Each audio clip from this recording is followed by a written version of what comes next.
Hi guys, Mayflom here, and I've got this little wooden thing here that I picked up at the craft store. You put a couple batteries in there and there's lights on the word joy, which I think is beautiful by itself, but you know me and I love doing the like semi-homemade and the customizing of things that I can find at the store. So instead of being plain, and I don't love that the on-off switch is so visible.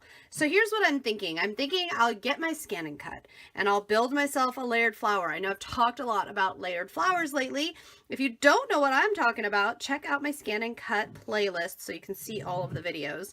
But what I've been doing is, first of all, I put some adhesive down and then I've got little button sequins and things that I'm putting all around the edge, just the front three sides. And I think that's going to add a fun little level of detail. I'm already happy with it, but I really want to get a good dimensional flower going. So what I am doing now is I've got my ruler out and I'm just kind of looking at, you know, the maximum size. I think it's important. So 3 by 3 would be too big. So smaller than that. So about 2.5 inches by 2.5 inches is the biggest that I want this to be. And I think it's really important to kind of pin down your general sizes when you're going to do something like this, just to get a sense of, okay, the very biggest I want and the very smallest I want. That way you save yourself a little time. So my next step, grab my ScanNCut, grab some paper and get cutting.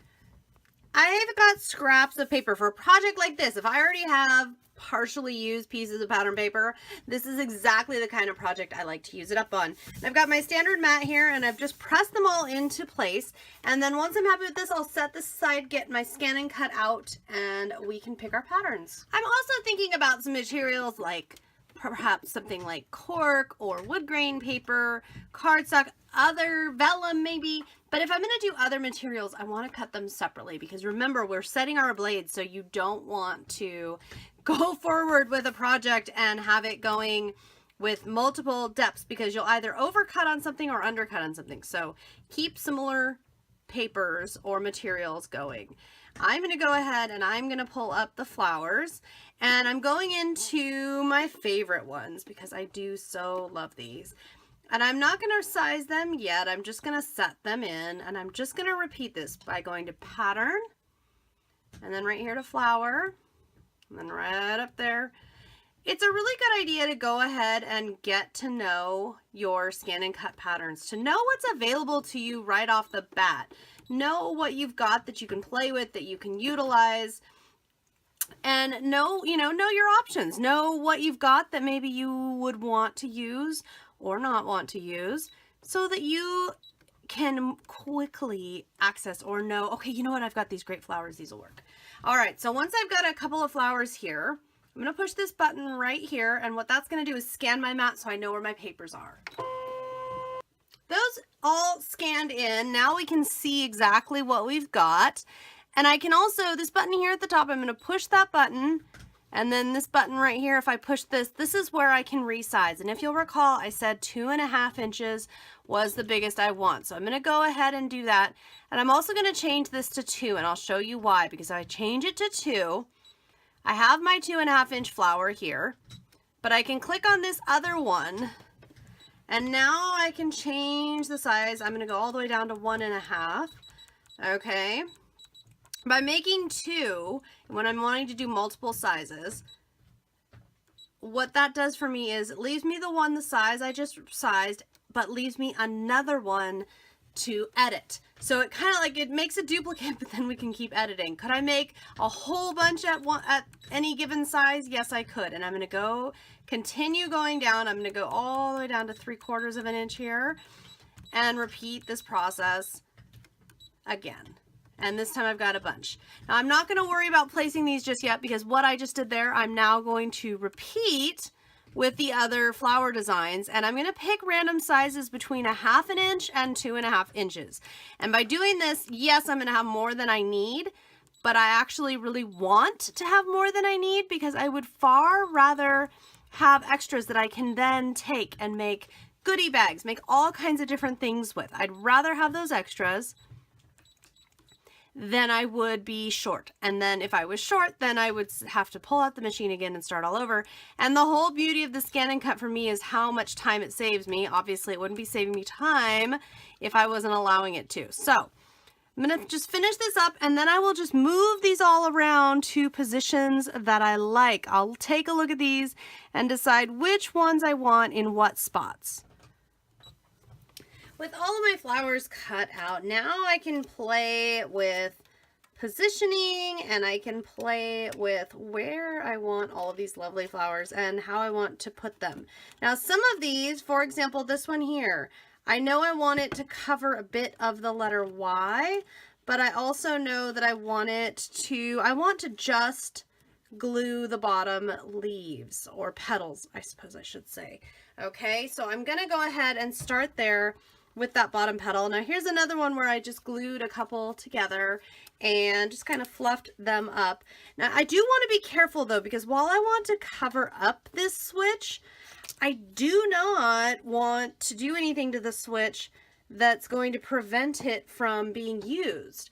So what I'm looking at now is ways that I can position these flowers and cover up that switch while still being able to use the switch. And I think because you're going to see it like so, I think it's actually okay if from the top it's a little bit viewable once I'm done. I think the key is that there's nothing that's preventing that switch from working. Okay. So with those two in place, now what I want to do is I want to, and I love doing this, I just love flowers. You know what? I really do, because no matter the season, from Christmas to springtime, there's always ways to use little flowers and have fun with flowers in my crafting. And everybody's got their shapes. You know, you could totally be doing this with stars, with hearts, with whatever your shape is. For me, it's flowers. And you might notice I'm not gluing it to the metal. I'm doing that just because I don't want to do anything with the extreme heat of the hot glue.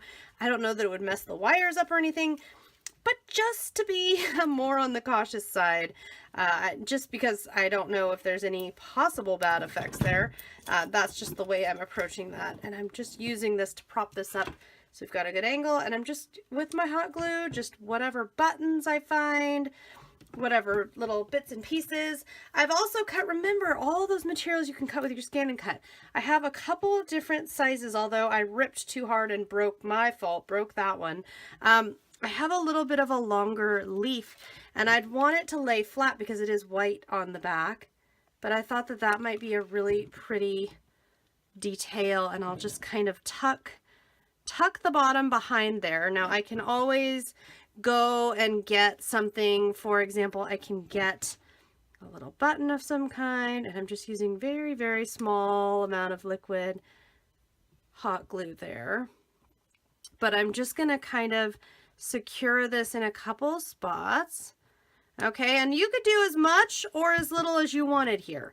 Me, I'm not done by a long shot. I've got a good amount more that I want to do, but I'm just going to keep repeating this process of finding a spot that I like and finding something I've already cut that I want to add and just adding it. Now you might notice I'm kind of getting to give these leaves a little bit of dimension here just by picking and choosing where I'm gluing them down.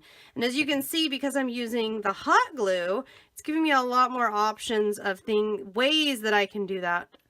Okay, because it's quick to dry, so it only takes a couple seconds there to dry. And I can just continue on with this. Oh, I'm just loving how that looks.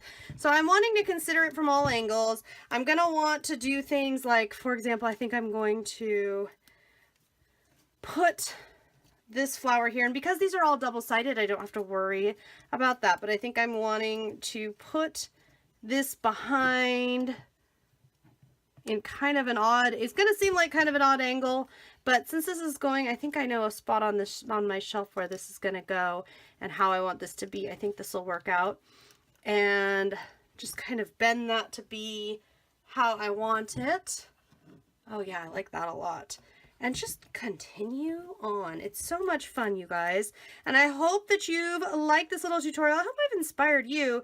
If you find something out at the store that's maybe on sale, like this was on a great sale, you find something out at the store, perhaps it is on sale, and you think to yourself, oh boy, I bet I could add a little few little personal touches here and there to that and really make it my own, I really encourage you to go for it, to go ahead and do that, to try it out and have a good time while you're at it. Okay, I'll finish this up and share a picture with you. As always, if you have any questions or comments, feel free to leave them for me. Always love hearing from you. If you have any special requests, that is always welcome as well. I will see you next time.